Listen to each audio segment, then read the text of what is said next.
வணக்கம் நண்பர்களே. தொடர்ந்து அரசியல் சார்ந்த நிகழ்ச்சியை சந்திச்சு வந்துகிட்டு இருக்கோம். அப்படி பார்க்குற வரிசையில் இன்னைக்கு பார்த்தீங்கன்னா, ரீசெண்டாக தேர்தல் 2026 கருத்து கணிப்பு வெளியிட்டிருக்காங்க. முதல் இடத்துல திமுக இருக்கிறதாகவும், 2ஆவது அதிமுக இருக்கிறதாகவும், சில இடங்கள்ல தாவேகா அவங்க 2ஆவது இருக்கிறதாகவும், 4ஆவது இடத்துல நாம் தமிழர் கட்சி இருக்கிறதாகவும் சொல்றாங்க. இதெல்லாம் என்ன அடிப்படையில் கருத்து கணிப்பு வெளியிட்டிருக்காங்க என்னன்றதை நம்ம கூட திரு செந்தமிழ் செல்வன் இருக்காரு, அவர்கிட்ட தெரிஞ்சுக்கலாம். வணக்கம் சார். வணக்கம் நண்பர்களே. சார், இப்போ 2 நாளைக்கு முன்னாடி கருத்து கணிப்பு வெளியிட்டிருப்பாங்க, நீங்கள் பார்த்துருப்பீங்க. அது இன்னும் திமுக மட்டும்தான் முதல் இடத்துல இருக்கிறதாகவும் அப்படின்ற மாதிரி தகவல் சொல்கிறாங்க. 2ஆவது இடத்துல தாவேகாவும், சில இடங்கள்ல அதிமுகவும் இருக்கிறதாக சொல்கிறாங்க. இது என்ன அடிப்படையில் இந்த கருத்து கணிப்பு வெளியிட்டிருக்கோம்? இல்லை, இப்போ பார்த்தீங்கன்னா இது வரைக்கும் ஒரு 3 கருத்து கணிப்புகள் வந்திருக்கு. ஒன்று News7 ப்ளஸ் அவங்களோட இன்னொரு குரூப் சார்பாக எடுக்கப்பட்ட கருத்து கணிப்பு. இதில் பார்த்தீங்கன்னா முதலிடம் அஇஅதிமுக, 2ஆவது இடம் திமுக, 3ஆவது இடம் தாவேகா கொடுத்துருக்காங்க. CNN இந்தியா ஓட்டர் அவங்க எடுத்திருக்காங்க. அவங்க கருத்து கணிப்பில் பார்த்தீங்கன்னா திமுக மறுபடியும் ஆட்சியை பிடிக்கிறதாகவும், இதே நிலைமை 80-85 சீட் அதிமுக கூட்டணியும், 30-35 இடங்கள் தாவேகா கூட்டணியும் எடுக்கிற மாதிரி போட்டிருக்காங்க. நேற்று மத்திய உளவுத்துறை சார்பில் கசிய விடப்பட்ட ஒரு தகவலில் திமுக 90 தொகுதிகளும், தமிழக வெற்றி கழகம் 70 தொகுதிகளும், அண்ணா திராவிட முன்னேற்ற கழகம் தேசிய ஜனநாயக கூட்டணி 35 தொகுதிகளும் எடுக்கிறதா மாற்றி சொல்லியிருக்காங்க. இதில் எப்படி சொன்னாலும் இதில் கரெக்டாக ஒரே நேர்கோட்டில் ஒரு விஷயம் என்னன்னு பார்த்தீங்கன்னா, தாவேகாவோட விஸ்வரூப வளர்ச்சி. அது உண்மையிலே வளர்ச்சி இருக்குன்னு உளவுத்துறை சொல்றது, மீடியாக்கள் கண்டிப்பாக சொல்கிறாங்க. இதெல்லாம் என்ன அடிப்படையில சொல்லியிருப்பாங்க? ஏன்னா இன்னைக்கு அவங்க ஓட் பேங்கை நிரூபிக்கவே இல்லை. சரி, இல்லை, ஓட் பேங்கை நிரூபிக்கிறது நிரூபிக்காததுங்கிறதெல்லாம் இது பரீட்சை கிடையாது. போன பரீட்சையில் 50 வாங்கினா அந்த பரீட்சையில் 60 வாங்குறதுக்கு அப்படிங்கிறது. அன்னைக்கு திண்டுக்கல் இடைத்தேர்தலில் மாயத்தேவரை வச்சு எம்ஜிஆர் ஜெயிச்சார். அதுக்கு முன்னாடி அவர் எந்த ஓட் பேங்கை நிரூபிச்சாரு? ஆர்கே நகரில் ஆளுங்கட்சியும் ஆண்ட கட்சியும் ஓட விட்டார் டிடிவி, அவர் எந்த தேர்தலில் நிரூபிச்சாரு?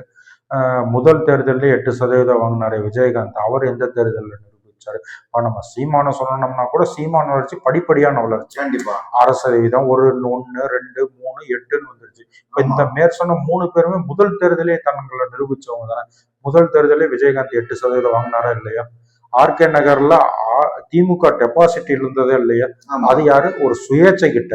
அவர் அன்னைக்கு அண்ணா திராவிட முன்னேற்ற கழக வேட்பாளர் கிடையாது, அம்மா மக்கள் முன்னேற்ற கழகம் கிடையாது, சுயேட்சை வேட்பாளர்.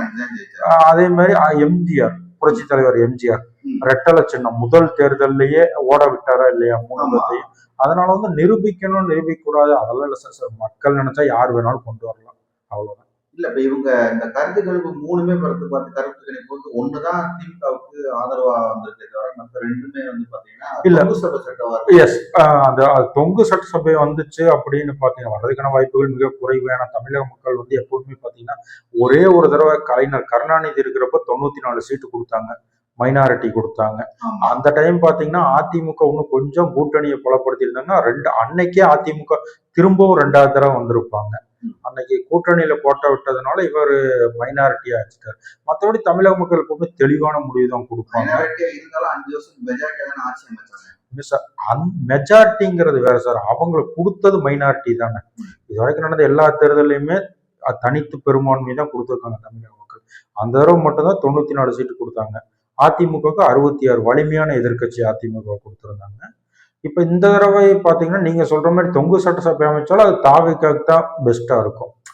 ஏன்னா நீ வேணா நான் வேணாம், புதுசா ஒருத்தன் வந்துட்டு போறோம், நம்ம அவனுக்கு எவனாவது ஒருத்தர் சப்போர்ட் பண்ணிக்கலாம். இப்ப எடப்பாடியா ஸ்டாலின் ஏத்துக்கிற முடியாது, ஸ்டாலினே எடப்பாடி ஏத்துக்கிற முடியாது.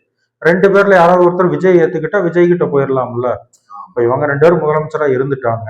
இப்ப திமுக விட்டுருங்க சார், திமுக எல்லாம் அப்படி போக மாட்டாங்க, எதிர்கட்சியா இருப்போம்னு தான் ஸ்டாலின் நினைப்பாரு. ஆனா அதிமுக காரவங்க அப்படி நினைக்க மாட்டாங்க. ஒருவேளை தொங்கு சட்டசபை தாவேகா திமுகவுக்கு அதிக இடம் இவங்க 3ஆவது இடத்துக்கு போயிட்டாங்கன்னா எடப்பாடி ஒருவேளை அவர் கட்சியை கட்டமைப்புல வச்சுக்கிட்டு ஒரு எதிர்கட்சி தலைவராகவோ இல்லை ஏதாவது ஒன்று பண்ணிக்கிட்டு தனக்கு கூட்டணி அமைச்சரவையில் இல்லை வெளியிலிருந்து ஆதரவு கொடுக்கறதுக்கான வாய்ப்புகள் மிக அதிகம். அப்படி ஒரு சூழ்நிலை உருவாச்சுன்னா தாவேகாவும் திமுகவும் சரிசமத்துல ஓரளவுக்கு வந்திருக்காங்கன்னு வச்சுக்கோங்களேன். அதிமுக கொஞ்சம் குறைவான ஓட்டுகள் இருக்காங்க. அப்படி இருக்கும் பட்சத்துல ஆட்சி அமைக்கிறதுக்கான வாய்ப்புகள் யாருக்கும் கிடையாது. தாவேக்கு இருக்கும், கண்டிப்பா தாவேக்கு. ஏன்னா இப்ப அதிமுகவும் அவங்கள விமர்சனம் பண்ண ஆரம்பிச்சாங்க, திமுகவும் விமர்சனம் பண்ண ஆரம்பிச்சாங்க. சரி, இப்ப இல்ல நம்ம அதெல்லாம் விமர்சனங்கள்லாம் நீங்க இது தூக்கி போட முடியாது. வைகோ ஸ்டாலினை பேச்சாத பேச்சா என்ன பேசிட்டு இருக்காரு? ஒரு கிளை செயலாளர், திமுக கிளை செயலாளருக்கு இருக்கிற அறிவு கூட ஸ்டாலினுக்கு கிடையாது அப்படின்னு பேசினார். எடப்பாடியும் டிடிவி தினகரனும் கடந்த 5 வருஷத்துல என்னென்னலாம் பேசியிருக்காங்க. அதெல்லாம் நம்ம இன்னைக்கு அரசியல்லாம் அடுத்த செகண்ட் மறந்துடுவாங்க சார். அதெல்லாம் சும்மா நாளைக்கு கூட்டணி ஆட்சி தான் அமைன்ற சூழ்நிலை உருவாந்தா எடப்பாடி சார் இப்ப இன்னைக்கு ட்ரெண்ட் கூட்டணி ஆட்சியை நோக்கி தான் தமிழகம் போயிட்டு இருக்குது. ஏன்னு வச்சுக்கோங்க, 2 விஷயம். ஒண்ணு, திமுக மேல வழக்கமா பாத்தீங்கன்னா நீங்க ஆளுங்கட்சி மேல அதிருப்தி இருக்கும், இல்ல ஆதரவாளர் இருக்கும். இப்ப வாஜ்பாய் காலத்துல பாத்தீங்கன்னா அந்த இந்தியா ஒளிர்கிறதுன்னு போட்டாங்க, அப்ப ஓரளவுக்கு ஆதரவாளர் இருந்துச்சு. ஆனா அப்பவே அவர் தோத்தாரு. கலைஞர் கருணாநிதி பாத்தீங்கன்னா 96 to 2003 ஓரளவுக்கு நல்லா ஆச்சு சார். அதாவது எப்பவும் போல சில சில ஊழல் குற்றச்சாட்டுகள் அதெல்லாம் இருந்து தவிர மற்றபடி சமத்துவபுரமா இருக்கட்டும், உழவர் சந்தையா இருக்கட்டும், அண்ணா திட்டம், அண்ணா சமத்துவம், அது இதுன்னு ஏகப்பட்ட திட்டம் கொண்டு வந்து உண்மையிலேயே கருணாநிதி ஆட்சியில அந்த ஆட்சி ஒரு பெஸ்ட் ஆச்சு. மக்கள் ஏத்துக்கிறல. அப்படிங்கிறப்ப மக்களுக்கு இதெல்லாம் ஒரு பெரிய பிரச்சனையா தோணாது. இப்ப அதேதான் இந்த தடவையும் பாத்தீங்கன்னா திமுகவுக்கு மிகப்பெரிய எதிர்ப்பெல்லாம் ஒண்ணுமே கிடையாது. அதே மாதிரி மிகப்பெரிய ஆதரவுமே கிடையாது. எதிர்ப்பு, ஆனா அவங்ககிட்ட நிறைய குற்றம் எல்லாத்து மேலதான் சார். இல்ல ஏன் எடப்பாடி மேல இல்லாத குற்றமா சார்? நம்ம மக்களை பொறுத்த வரைக்கும் என்னன்னு வச்சுக்கோங்களேன், இவனுங்க 1ஆம் நம்பர் பைத்தியம். 5 வருஷத்துக்கு ஸ்டாலினை தூக்கி பிடிப்பானுங்க. ஸ்டாலின் ஆட்சி முடிய போற நேரத்துல ஸ்டாலினை வீட்டுக்கு அனுப்பியே ஆகணும்னு எடப்பாடியை தூக்குவாங்க. நீங்க இதே 5 வருஷத்துக்கு முன்னாடி அப்படி எடப்பாடி நல்லவங்களா இருந்தா அப்படியே தோக்கடிச்சிங்க. ஏன்னா 5 வருஷம் கழிச்சுதான் உங்களுக்கு புத்தி வருது எடப்பாடி நல்லவர்னு. அதாவது எடப்பாடி தோத்ததுக்கான காரணங்கள் அன்னைக்கு ஆட்சி அவங்களுக்கு சரியான முறையில் நடத்த தெரியல. அப்புறம் இன்னைக்கு எப்படி நடத்திடுவார் நம்புறீங்க? அந்த 5 வருஷம் உங்களுக்கு கொஞ்சம் பாத்துருக்காங்க இல்லையா சார்? அதுக்கு ஸ்டாலினே ஓகே தானே, 5 வருஷம் நடத்தி இருக்காரு. இப்ப நீங்க உட்கார்ந்து இருக்கிறவனை கொண்டு ஓட விடுறதுக்கும் ஓடுறவனை இன்னும் கொஞ்சம் தூரம் ஓடுறதுக்கும் வித்தியாசம் இருக்கா இல்லையா? ரொம்ப தூரம் ஒன்னால அவங்களால அது அவங்க பாத்துக்கிடுவாங்க. ஸ்டாலின் இல்லாட்டி உதயநிதி, உதயநிதி இல்லாட்டி இன்பநிதி, இன்பநிதியோட பையன் அப்படின்னு அவங்க பாத்துக்கிடுவாங்க. நீங்க போவாங்க. அது கண்டிப்பா. அப்புறம் அப்படிதானே நீங்க ஓட்டு போற மசாலா இது மக்கள் தான் முடிவு பண்றாங்க. நீங்க மக்கள் உதயநிதியை தோக்கடிச்சீங்கன்னா இன்னைக்கு அவர் ஆயிருப்பாரா? ஆயிருக்க முடியாது. இதுல நீங்க ஜெயிக்க வைக்கிறீங்க, அவர் ஆகுறாரு. இதுல என்ன சார் இருக்கு சார்? நம்மளை பொறுத்த வரைக்கும், பொதுவாக மக்களை பொறுத்த வரைக்கும் பார்த்தீங்கன்னா இந்த வாரிசு அரசியல்லாம் இந்த லெஜண்ட், எழுத்தாளர், அரசியல் விமர்சகர் அவங்க தான் சார் பேசுறாங்க. மக்கள் வாரிசு அரசியல பேசல, ஒத்துக்குறாங்க. நீங்க அன்னைக்கு திமுகவில் இருக்கிற ஒரு 80 மாவட்ட செயலாளர் இருக்காங்க. குறைஞ்சபட்சம் ஒரு 25-30 பேர் வாரிசுகள் தான். அதிமுகலையும் நம்ம எடுத்தோம்னா என்ன, அதிமுக அது வெளியே தெரியல, ஆனா அவங்களுமே வாரிசு அரசியல் தான் இருக்கு. இன்னைக்கு இவர் CV சண்முகம் இருக்காரு. ஆனா CV சண்முகத்தோட அப்பா ஒரு MP தெரியுமா? X MP. ஆனா அது யாருக்கு, மக்களுக்கு அந்த அளவுக்கு வெளியே தெரியல. ஏன்னா அவர் ஒரு அமைதியான அரசியல்வாதி. இன்னைக்கு MC சம்பத் இருக்காரு. MC சம்பத்தோட அண்ணன் அம்மா காலத்துல MP-யா இருந்தாரு, அம்மா காலத்துல அமைச்சரா இருந்தாரு. அதுக்கப்புறம் அவருக்கு சீட்டு கொடுக்காம அரசியல இருந்து ஒதுங்கி அவர் தேமுதிகவுக்கு போயிட்டு அங்க விஜயகாந்த் எல்லாம் இறந்ததுக்கு அப்புறம் மறுபடியும் இப்ப அதிமுகவுக்கு வந்திருக்காரு. SP வேலுமணி, அவரோட அப்பா ஒரு ஒன்றிய கழக செயலாளர் தானே. வருங்காலத்துல பாத்தீங்கன்னா முதலமைச்சர் ஆகிறதுக்கான வாய்ப்பு அறுதிட்டு சொல்ல முடியாது. பட் இன்னும் அவங்க வேலையை ஆரம்பிச்சிருக்கணும் தான் இன்னைக்கு ஆரம்பிச்சிருக்காங்க. இன்னைக்கு இப்ப மதுரையில ஒரு கூட்டம் நடந்துட்டு இருக்கு. நம்ம தேர்தல் அறிக்கையில என்னென்னலாம் கொடுக்கலாம் அப்படிங்கிற கூட்டம் நடந்துட்டு இருக்கு. அப்படி இன்னும் கொஞ்சம் விஜய் இன்னும் பொதுவெளிக்கு வரணும். அட்லீஸ்ட் போன கட்சிகளை விட்டுருங்க, இருக்கிற கட்சிகள், சின்ன சின்ன அமைப்புகள், அந்தந்த ஏரியால செல்வாக்கானவங்களை புடிச்சு போடுங்க. உள்ள இழுக்கிறதுக்கான வாய்ப்பு அவங்க ஸ்டெப் எடுக்கலையே சார். அது நம்ம எப்படி சொல்றது தெரியல, எடுக்கிறாங்களா இல்ல அதுக்கான சரியான ஆள் இல்லையான்னு தெரியல. பட் நம்ம என்ன சொல்றோம், எடுங்கன்னு சொல்றோம், அவ்வளவுதான். எடுங்க, இருக்கிறத விடாதீங்க.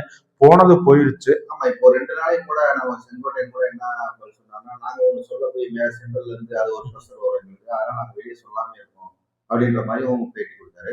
ஒரு அந்த மாதிரி கூட அவங்க ஒரு மூவ் பண்ணலாம். எஸ், கண்டிப்பா. சென்ட்ரல் ப்ரெஷர்லாம் இன்னும் 3 மாசம் தான் சார். அவங்க ப்ரெஷரை பத்தி தெரியாத அந்த இது வரைக்கும் இந்த 5 வருஷத்துல குறைஞ்சது 500 ரைடு நடத்தினாங்க. எந்த ரைடுல ஆக்ஷன் எடுத்தாங்க? இந்த ரைடு இல்ல, எந்த ரைடுக்குமே, காங்கிரஸ் ஆட்சியில இருந்தாலும் சரி, உண்மையில ஒரு விஷயத்தை யாசிச்சு பாத்தீங்கன்னா, காங்கிரஸ் கூட பரவாயில்ல, கூட்டணியில இருந்துட்டே திமுகவோட கலைஞரோட மகள் கனிமொழியை, ராசா, தயாநிதி மாறன் அத்தனை பேரையும் பிடிச்சு போட்டாங்க.